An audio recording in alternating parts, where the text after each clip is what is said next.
Aljon Boy again. So ito na yung kay Ma'am Marichune unit sa kakalabas lang ng, di naman sa detailing to na.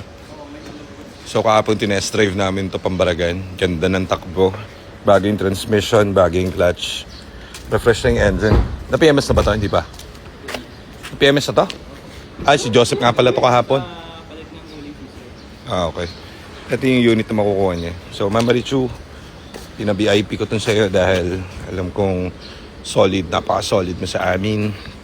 So, check natin yung loob. So, sa labas naman, very good na itong unit.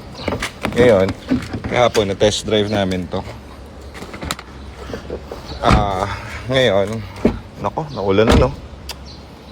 Kainis.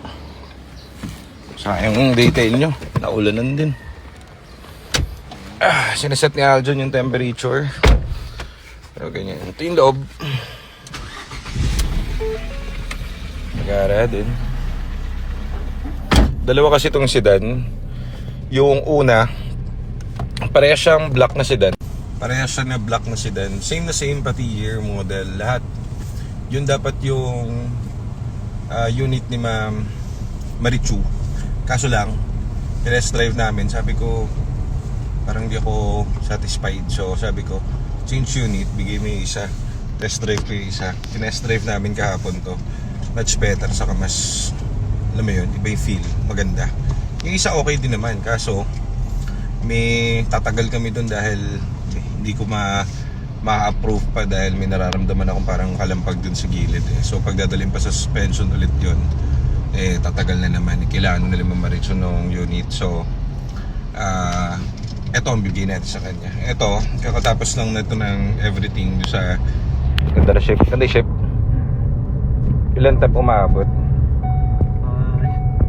Models, mabilis bumababa naman. Mag-umanda na agad yung high pan pag bumaba na. High speed na agad. So, mamaya pagdating natin sa shop, tatenga na natin to hanggang bukas to. Hanggang mamaya pala. Mamaya pala to kukuha no? Itetenga na natin to na na nakabukas lang. Ganda man ako rin. So ito, wala tayong pangamba dito sa unit niya kasi ito makukuha niya.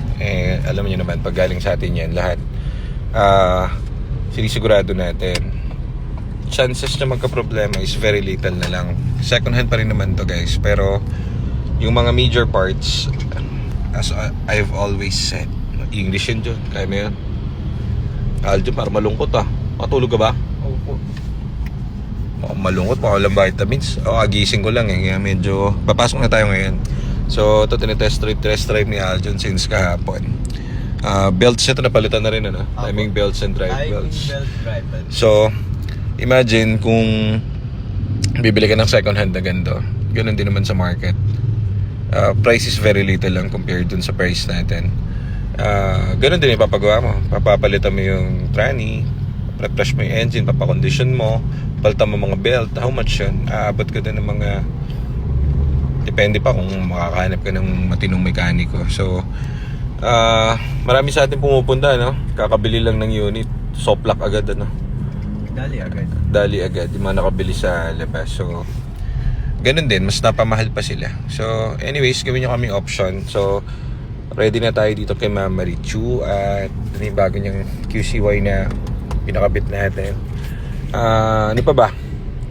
Yun lang? Wala na? Walang tunog yung makina, walang tunog yung very good, lamig aircon. Very good, so okay, clear natin mamaya ito, release natin. Thank you. Nako John, di pa pala tayo tapos. Bakit po? May tumutunog dun sa harapan. Air filter yun sige pa, may air filter mamaya Tapos ito pa dyan trabahoy mo, dali mo dun sa detailing ulit, ipa-acid rain mo ito. Ayan may mga mancha hindi sa ulan to, pero nag-stain ayan no John, iikot mo agad doon, tapos pagasan mo muna to. Bunuan mo lang akong pera hindi, pagasan mo pa ulit ng 200, i-reimburse mo na lang doon kay Nico mamaya.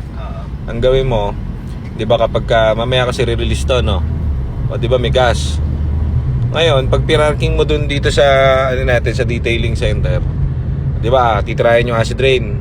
Pag tinira yung acid rain, sabihin mo, boss, huwag niyo papatayin yung makina ha. Naka-temperature ka naman, di ba? Ilang temperature? 78. Lang yan, 78. Grabe yan. Napakalamig. So, boiling point niya 99, 100. So, alam niyo naman. So, palit na rin kasi ang cooling system niyan. Pati mga water pump niyan. Lahat palit na. So, maganda-gandang laban ng hatid sa inyo ng Fiestang ito. Ngayon, don't take chances pa rin. Ang gagawin natin, o diba, tinatagal na yung acid rain. Huwag ka mo nilang papatayin yung engine, ano? Sure ball. Para mamaya, pag binalikan natin, after 3 hours, nakabukas pa rin yung temperature, yung makina. No? Goods. O sige, bili muna tayo ng pagkain natin. Gugutom na ako. Tara, tara.